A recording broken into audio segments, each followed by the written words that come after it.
So we've penetrated about 40% of the TAM. That have actually purchased? Yeah. So the census will say there's like 3.5 million Muslims, let's say. About half of those are women. About half are in our age demographic and willing to shop online. We've penetrated about 40% of that. 40% of those, that number has become our customer. 85% of our revenue is US based. Then like half of the remainder is Canada, half of that remainder is Europe. Meet Jordan West, the mastermind behind Social Commerce Club and the go-to expert in scaling e-commerce brands. Founder of Social Commerce Club, host of Secrets to Scaling Your E-commerce Brand, e-commerce growth hacker, and a social commerce pioneer. If you're ready to scale your brand, drive real results, and harness the power of social commerce, Jordan West is your guy. Follow him now and take your e-commerce game to the next level. Hey guys, really looking forward to this conversation today. Today we are going to go through what it is like to sell in a specific niche, what it's like to be completely direct to consumer. I've got Kareem Elgendy from Veiled on the podcast today. Kareem, welcome. I hope I got those pronunciations right. Hey, Jordan. Nice to meet you. Thanks for having me here today. Yeah, absolutely. So for people who don't know anything about you or anything about Veiled, tell us just a little bit about who you are and what you do.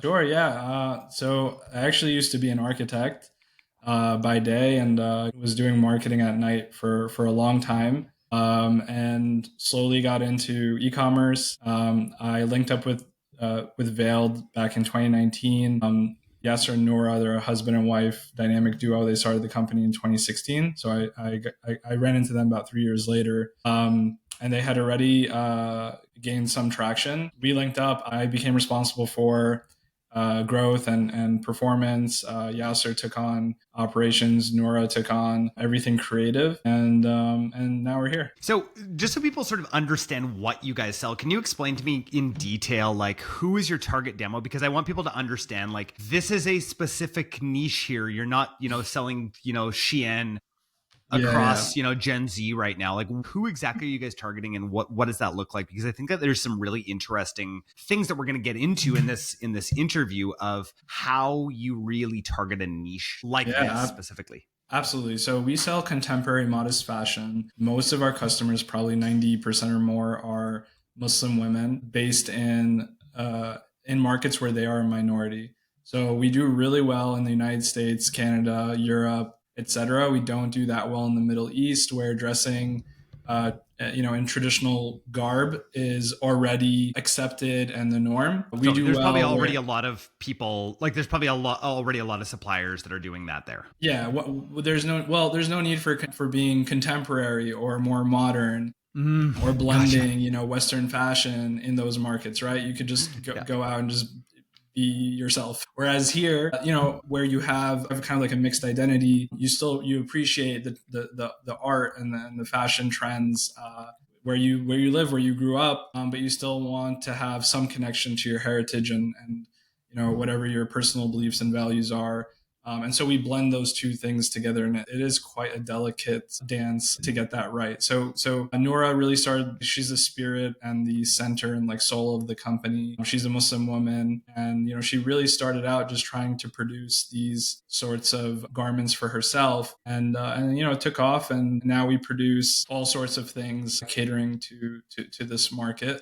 We are currently the largest brand globally in this space, but there are some global players that are retailers and e-tailers that house many brands and are in the e-commerce scene. But like as a standalone brand, we're by and far the largest. So I can't imagine that in North America, your total addressable market is massive, but like how big is it? And then I want to get into targeting. We're going to get into tariffs. We're going to get into all the T's today. So tell me about TAM. Let's start there. So we've penetrated about 40% of the TAM. That have actually purchased? Yeah, we define that. I'll define it. So, the census will say there's like 3.5 million Muslims, let's say. About half of those are women. About half are in our age demographic and, willing to shop online. We've penetrated about 40% of that. 40% of those, that number has become our customer. 85% of our revenue is US based. Then like half of the remainder is Canada. Half of that remainder is Europe and so on. Yeah, that makes sense. So As a yeah, Canadian, I understand. Yeah, I mean, we're a multiple 8 figures annual revenue brand, which is decent size, but a lot. If we were like a more of a mass market, we definitely would not have penetrated 40%. So yeah, we have a lot of coverage. We did a pop up 2 years ago in Brooklyn, and we had 1,000 women show up over a two-day period over a weekend. Needless to say, we were completely overwhelmed, and we probably didn't provide as great of a customer experience as we could, but we were just like blown away. We knew it was going to be a big turnout, but we didn't think people would be flying in from all over the world just to shop the brand. 16,000. That is massive. That is massive. So this is really created, like, it seems like Veiled has really created quite the following. Where, like, I would love to know what some of your different marketing channels are, because I think that this is very interesting from a, I'm imagining you're not going super broad.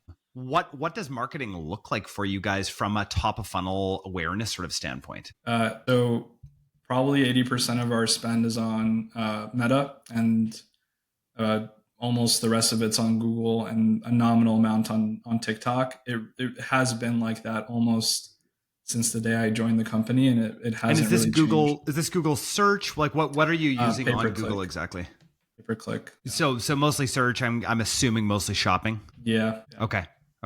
So on Meta, let's get into that specifically, because I think this is really interesting for people who are listening to this. Again, we have thousands of people that listen to this podcast, and a lot of people that listen to this podcast are in a niche, right? And I think that this is a niche within a niche. Like if we think about even that TAM, that's a small TAM for the US, right? Like that's even a small TAM for me as a Canadian, right? Yeah.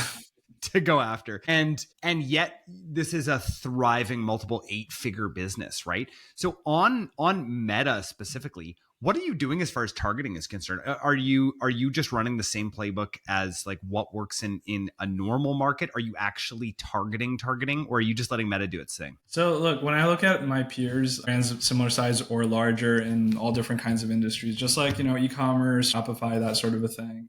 What I'm noticing that we are doing slightly differently, and I'd love to hear your take on this, since I know you talk to so many merchants and I know you have an agency yourself. We really focus on warmer audiences. So probably 75% of our budget is on warmer audiences, 25% or less is on prospecting. Yeah. That's one thing I've noticed that we do a bit differently. We're pretty big on whitelisting. Maybe 30 to 40% of our budget will be on whitelisting at any given time.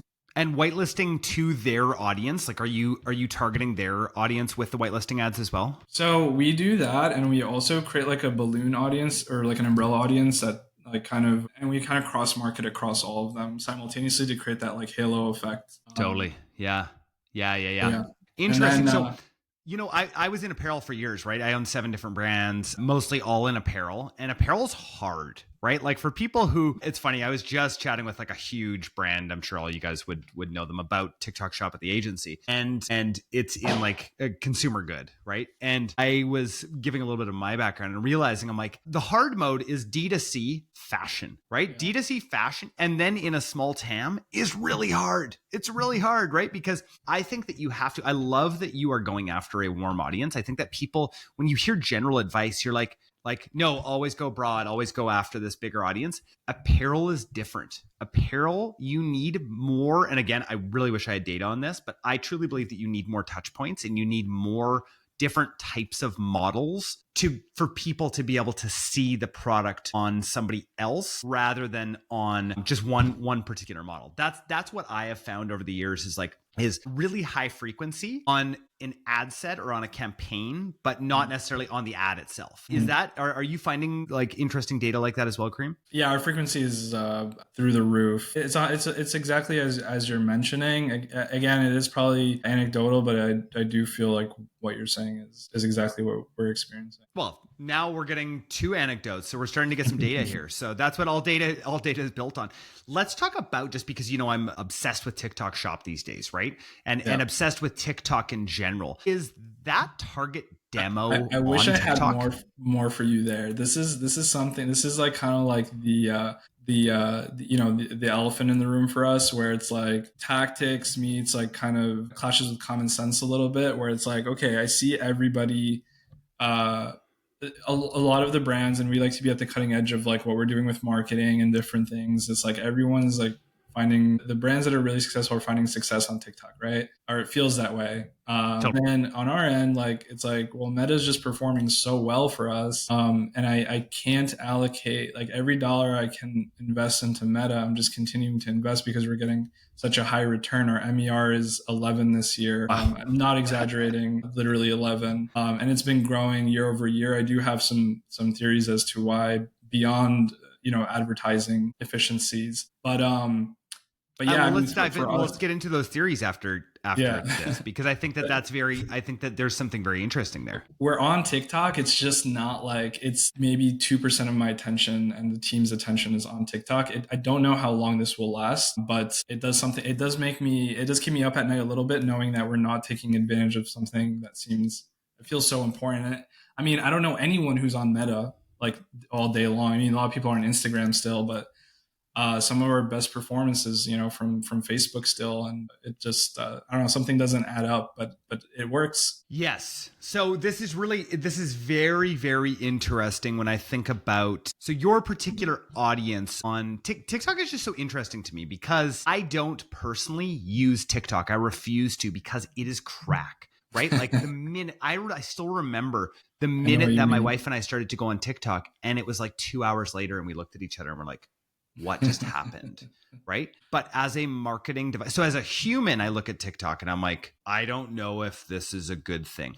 It is what it is, right? As North Americans, we're not going to stop whether or not people are going to use it. But that is where the attention is. Right? There's so much attention there. It's like over half of Americans spend 90 minutes or more a day on TikTok. That's wild, right?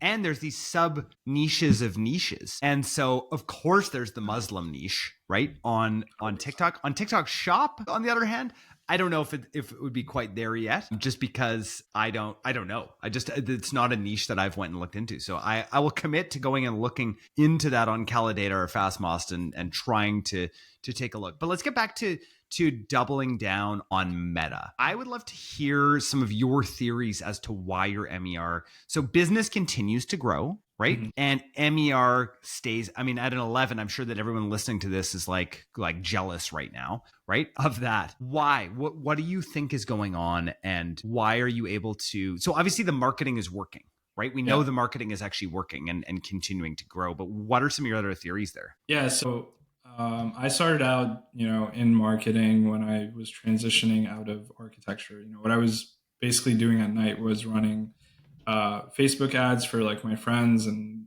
family and people I knew around me, and doing Google ads and things like that, and just like really learning e-commerce from the ground up, which in 2013 and 14 when I started, that's kind of like what everybody was doing to grow a business. And the way I like to think about it is kind of like, if you think of like, say, a store in Times Square called the Hat Store. And, you walk into the hat store and all there are blue cowboy hats, right?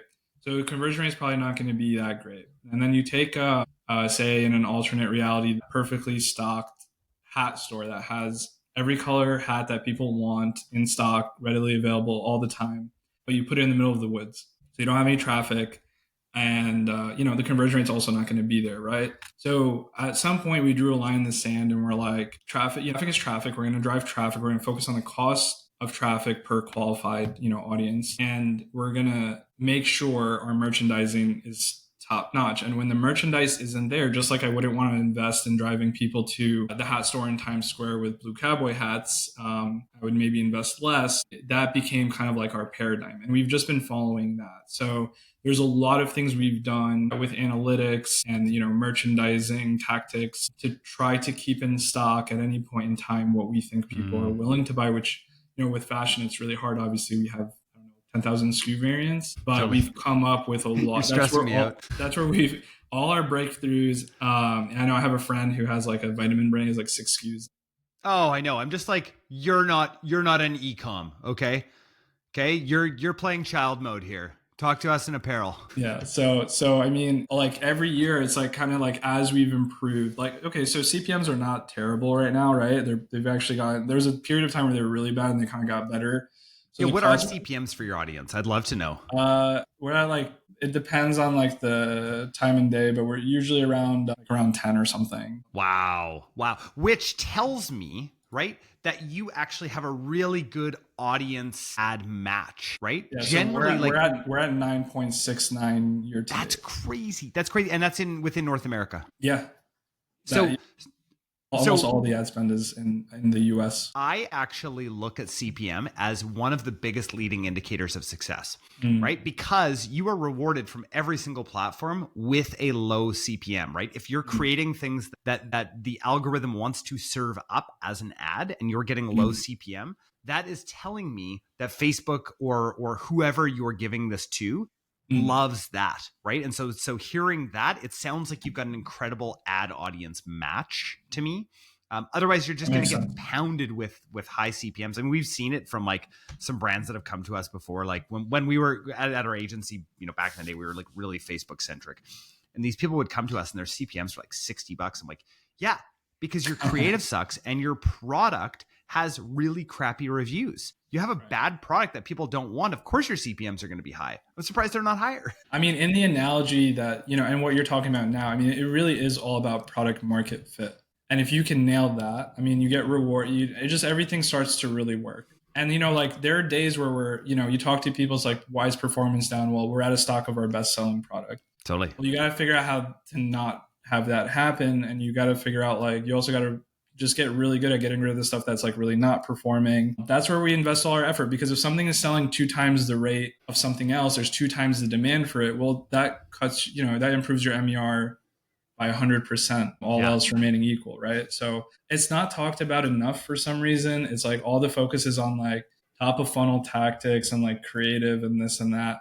I don't know the last time I ever had a conversation about creative, but I spend all day just digging through our merchandising. Super, super interesting. And again, I feel like we have this great connection because of apparel, right? Where like I would see this all day long. I'm still actually running an old business that we used to own as a baby clothing company. They just couldn't afford an ad agency. And I was like, hey, I'll run it for you for cheap. And because I know I can run these accounts just so fast, and I'll see, and it's a very similar kind of account where I can get a 10 ROAS, like, no problem. Like MER all of March. And it wasn't massive. I think they did like 200K in revenue, but still MER was like 15 or something. And it's one of those accounts, and then everything drops and I'm like, what went out of stock? Yeah. I just know that that's all that happened. It's not the algorithm. It's nothing like that. Something went out of stock. That was the popular thing. How are you measuring that? Do you guys have a good tool to do that? I imagine AI is probably helping out with some of that. Well, so our media buyer, they double up as a, analytics. They're really mostly like an analytics, like boutique visualization provider. So I don't use Triple Whale or any of those tools. We have a really specific metrics and reports that we use. So what are those metrics? I would love to know, because I have these arguments about Triple Whale and multi-touch attribution all the time that I'm like, I think usually you make worse decisions. Yeah, I mean, so like just to not to go super far down the rabbit hole. So we also brought in another third party called Layer 5. They do like all the server side mapping and like attribution and like the full user journey. They'll tell you like, this user was on this platform at this time, saw this ad, they came here, then they did this and they did that and they converted. And what we wanted to do is kind of have a baseline attribution for all the different platforms. So even though I'll never know exactly how much everything is contributing to everything, but at least like relatively I can see if there's like kind of, if all the attribution parameters are the same, like it's all on a, say, 7-day view, 1-day click or whatever. Then when there is an anomaly, then I can kind of like more reliably point to where that either drop in performance or boost in performance is coming from. So they connected with our analytics provider to further like improve the data. And then in terms of like different things that we look at, like on the operational side, but like Shopify doesn't tell you how many units per day in stock a product sold for, because it doesn't really map out, doesn't take a snapshot of your inventory every single day. So if you sold 30 dresses in a month, but it was only in stock for 15 days, it's not 1 unit per day, it's actually 2 per day. And that variation is massive across like big catalog. So that's an example. Other, attribution, ways that we define different, and just maintaining like a good stoichiometry across different things that we look at. That's why we like to be a little bit more in control of the reports and just like make sure they're tailored for us. Totally. What's one thing about marketing that you used to believe that you don't believe anymore? Oh, that's a great question. I don't know. I mean, so in the beginning, I was pretty naive about like, you kind of you create awareness, and then like, you're just you're gonna see results just by way of awareness and just like being really creative, and it is really important, but that, in terms of product market fit, that really just solves the market side of the equation, and the product side is so important. Like the product could almost entirely carry performance on its own, and product really is immune to algorithm changes, platforms, going up and down, et cetera, right? So it's really the safer way to operate the business is to get really good at that. It is like the meat and potatoes. It is like the harder thing to do. No one wants to sit there and like, sift through 1,000 spreadsheets or like, dive in and look at like, the API and like how everything is defined and do all these things. But I think that's more important than the marketing, really. Although they're both it's important. The data layer that's feeding the machine, right? Which is what we know. Like, especially I think now that we have LLMs, I think we actually understand this stuff a little bit more inherently, where we're like, good data in will get us good things out of the LLM. And it's the same 100%. Idea with these machine learning platforms. If we're giving it the wrong data. I just had Constantine, he's the founder at Segment Stream. I'd never heard of them before. They came on as a sponsor and I was like, cool, tell me about like what you guys do. And essentially what they do is they actually pre-populate conversions that have never even happened before and so they map out what the actual customer journey looks like. And then they pre-populate these conversions so that they're actually feeding Facebook really good data. He was explaining that Instagram on this one side, if you're using the Instagram, like say you open up an ad in Instagram, right? You're in the Instagram browser. Then when that person transitions, even if it's on the same device over to their like Safari on their phone, it's a different user. And so now they can't even track between the Instagram browser and the Safari browser on the same device. And so now it seems like none of these ads are effective. So what they go in and do is like actually map that out and call that one type of conversion so that they keep feeding it to those people because those are actually the people that are converting. That's so cool. I know. I was like, that is actually really cool software. You may be a sponsor. Anyway, really, really cool stuff there. What is one thing right now that people like? What I want to kind of get into this. What's a horrible take that you see out there on Twitter and LinkedIn right now that you're like, this is going to change? I guess, in general, a lot of the stuff around like AI and like, like the doomsayers of AI, I think, at some point, obviously anything unchecked can go out of control, right? I do believe that. I believe like if something really like grows rampantly and is never balanced in any way, obviously can, whatever it is, even good things, too much of a good thing is a bad thing. But I think all that will happen is that before we ever get to that point, and hopefully we never get there, I think it'll just give more power to entrepreneurs to be able to introduce more products. And, rather than like, there's this kind of like maybe very top-down economy, the economy might be a little bit flatter. I think that's all that will happen. I think like you'll have just like a lot more options, and there'll be, just like you see now, like there's a vibrant variety of like different online social communities, where back in the day it was like a lot more homogenous, like based on like maybe where you grew up or like what baseball team you were a fan of and whatever. Now there's a community for everyone, right? I think there's going to be like consumer brands for everyone. I don't know if I don't like hate like these takes or anything. I'm not like rebelling against those takes necessarily. It's just like something I'm seeing so often, and I'm not that worried about it, because I think the more powerful the AI is and the more affordable it becomes, and the more people are getting, say, laid off or shifted around or whatever, the more they're going to take advantage of those very same tools. So if you're like a big company and you think like you're just going to like get rid of everybody and you're safe, you're probably not. You're probably more at risk to come down towards the middle than they are, than these people will be in terms of like trying to reach up towards that same center. Kareem, what's one thing that you want to say to yourself 10 years ago that you wish that you knew? Leave architecture sooner. I am totally with you. I'm thinking about, what was I doing 10 years ago?